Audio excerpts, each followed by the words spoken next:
एक खूबसूरत सी इमारत, उससे जुड़ी लगभग 750 जिंदगियां, उनके रोज़मर्रा के किस्से, उनकी कहानियां, उनके बीतते दिन, इन सारे मोतियों को बिन धागे पिरोया।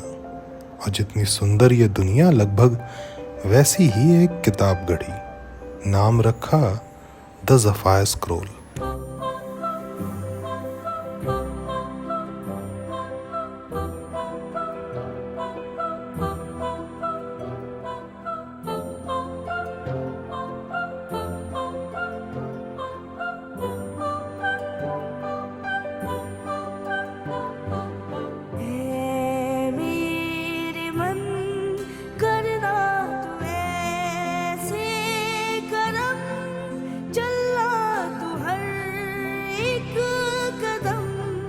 सच की डगर, सच की डगर मुश्किल हो चाहे सफर, तुझको लगे ना डर, ऊंचा हो सर।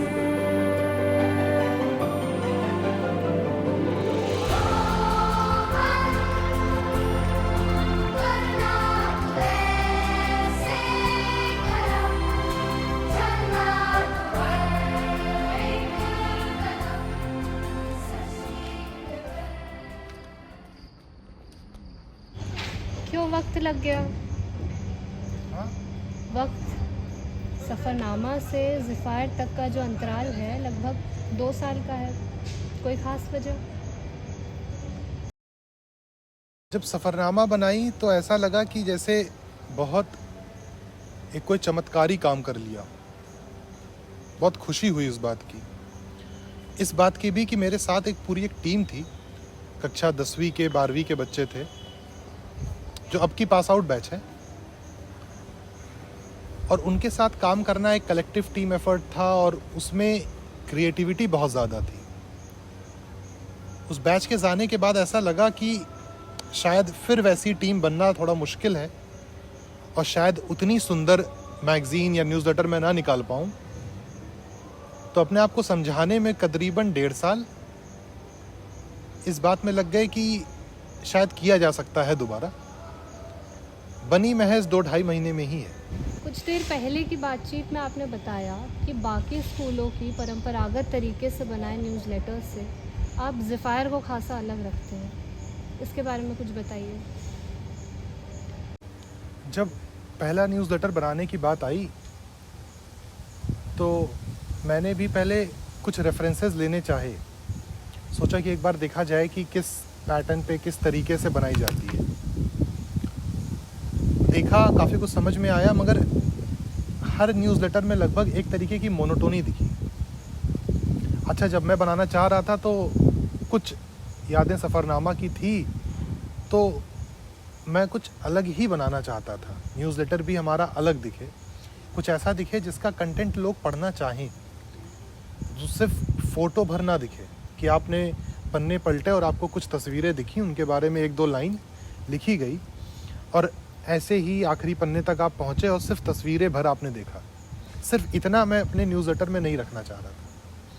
उसे थोड़ा अलग ऐसा रखना चाहता था कि लोग कंटेंट भी पढ़ना चाहें। वो ऐसा हो कि वो उनको बांधे, उनको रोके उस पन्ने पे। उन शब्दों में उतने वजन हो। तस्वीरें अगर किसी आर्टिकल के लिए मान लीजिए हमें अलग से इस्तेमाल करनी है, तो पूरी कोशिश की कि वो सारी तस्वीरें विड्स या विड्स के इर्द गिर्द की हो। जो बाहर की तस्वीरें हैं वो भी वही है जो हमारे बच्चे कहीं पे टूर में गए, कहीं पिकनिक में गए तो उनकी क्लिप्स हैं। उनके दिनचर्या की नॉर्मल क्लिप्स है। जब भी कोई ऐसी इवेंट या ऐसा कोई छोटा सा इंसिडेंट भी होता हुआ देख लें कि हाँ ये प्यारा लग रहा है, या सुंदर लग रहा है, या न्यूज़लेटर के लिए काम आ जाएगा, तो वैसी कुछ फ़ोटोज़, क्लिप्स, चीज़ें निकाल ली। जब लगा कि नहीं, मुझे एक पर्टिकुलर एक एंगल में ही चाहिए, तो उसमें वैसा शूट भी किया। आसान होता कि अगर हम गूगल से निकाल के या चैट जीपीटी से जनरेट करा लेते, बट वो करना मुझे थोड़ा इस न्यूज़लेटर में अजीब लगा, या मैं चाहता था कि वैसा कुछ ना करूं, कुछ अलग रखूं, कुछ नया रखूं। किसी भी किताब को खोलने से पहले उसको लिखने का भाव जान लेना शायद उतना ही ज़रूरी है जितना उसकी असल कहानी। ज़फ़ायर पढ़ने वाले रीडर्स को ये किस भाव से देखनी चाहिए? अब एज अ राइटर अगर मैं बताऊं ये कि किस भाव से देखना चाहिए तो मैं गलत करूंगा। मैं कहानी आपके सामने रख सकता हूं, उसको पढ़ने का भाव रखना सही नहीं है, मगर किस भाव से मैंने लिखा मैं वो बता सकता हूं। जो लिखा सत्य लिखा, जैसा देखा घटित होते वैसा लिखा। ये उन बच्चों की रोज़मर्रा की ज़िंदगी है जो ये वक्त यहाँ बिताते हैं, जो वो खेलते हैं, खेलने के समय जब वो क्लास से निकल के जा रहे होते हैं, फ़ोटोज़ क्लिप्स उस समय की भी है। कंटेंट जब भी लिखा, किसी भी महज करिए कोई इवेंट हुआ हमारे यहाँ, चाहे वो हनुमान जयंती का था या फिर हमारे यहाँ 15 अगस्त का था या हमारे यहाँ गुरु पूर्णिमा के लिए हुआ, तो जब कंटेंट लिखा तो सोचा उन शब्दों का चयन करें जो उस पूरे की व्याख्या पहली बात तो कम से कम शब्दों में हो जाए, और कोई भी व्यक्ति विशेष या कोई भी इवेंट या उस इवेंट में हुआ गया कोई भी क्षण छूटे ना। हर एक छोटी से छोटी चीज़ की मैंने ज़रूरत समझी और उसको पूरा उपयोग में लाना भी चाहा। बिल्कुल ये बात नहीं चाहिए कि मेरी तरफ से कोई भी ऐसी चीज़ जो शायद कम ज़रूरी भी लगे वो छूट जाए। अगर थोड़ी सी भी ज़रूरत उस वक्त उस समय उसकी थी तो वो उसमें दिखे। अब वो चाहे ऑपरेशन सिंदूर के लिए हमारा 15 अगस्त वाला पन्ना हो, चाहे हमारे न्यूली कंस्ट्रक्टेड स्विमिंग पूल का पेज बनाया तो उन दो पेजों का अलाइनमेंट वैसा रखा कि वो पूरा पेज एक ब्लू कलर की थीम दिखाए, चाहे हमारा जो हनुमान जयंती वाला पन्ना बनाया उसमें जो हनुमान जयंती लिखने का फॉन्ट है उसका कर्व कुछ हनुमान जी की पूंछ जैसा दिखे, एक कर्व आए और वो नॉर्मल और आर्टिकल की तरह ना दिखे।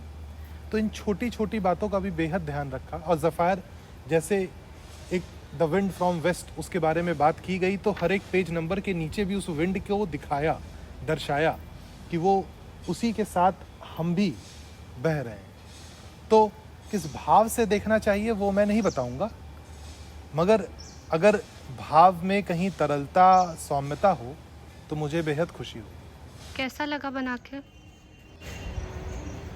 खाली मेरे हिसाब से जब आप कोई ऐसा काम कर लेते हैं जैसा आपकी इमेजिनेशन में होता है, जो आप सोचते हैं वैसा कुछ बन जाता है, आप उतार पाते हैं उनको पन्नों पे, उन चित्र को, उन तस्वीरों को वैसी ले लेते हैं जैसी आप चाहते हैं, तो एक संतुष्टता का भाव रहता है कि जो हम चाहते थे वो दिख गया। अच्छा, अब जो कि ये जब बनाने का प्रोसेस पूरी चल रही थी तो अपनी जो जीवन शैली है उसको हमको थोड़ी चेंज करनी पड़ी। ऐसे महज करिए हमारे 6 लेक्चर थे, अब उनके साथ हमको इस चीज़ को भी यहाँ के मैगज़ीन के न्यूज़लेटर के काम को ऐड करना था। तो चौथे 5वें लेक्चर तक पहुँचते पहुँचते ऐसा लगने लगता था कि अभी पहुँचेंगे तो ये वाला आर्टिकल ऐसे शूट कर लेंगे, इसके लिए जो फ़ोटोज़ निकालनी है, क्लिप्स निकालनी है वो वैसे लगा लेंगे, अलाइनमेंट एक बार ऐसा करके देख लेते हैं। और जब वो सही से बैठ जाए तो कभी ऐसा भी होता था कि एक पन्ना दूसरे पन्ने से मेल ही नहीं खाता था और पूरा का पूरा आर्टिकल दोबारा चेंज करना पड़ता था। तो इन सारी चीज़ों को अपने दिनचर्या में ढाल लिया था। अब जो कि ये बन चुकी है तो एक खालीपन का एहसास होता है कि अब दिनचर्या वैसी नहीं रहेगी। अब एक थोड़ा सा कुछ दिन के लिए ठहराव आ जाएगा, मगर ठीक है, थोड़ा ज़रूरी भी है। और इसके बीच हम धीमे धीमे अपने नए एडिशन के लिए कुछ नए थॉट्स, नई चीज़ें, कुछ नई कहानियाँ, कुछ नई तस्वीरें निकाल लेंगे। जितनी बनी, जैसी बन पाई, अपनी पूरी कोशिश की। और आप सभी रीडरों को ये पसंद आए, अच्छी लगे, इसकी हम एक कामना करते हैं। चलिए जी, धन्यवाद।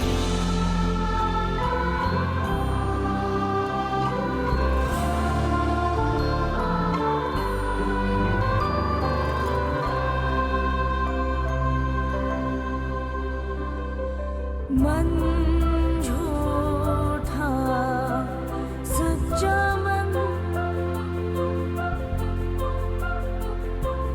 मन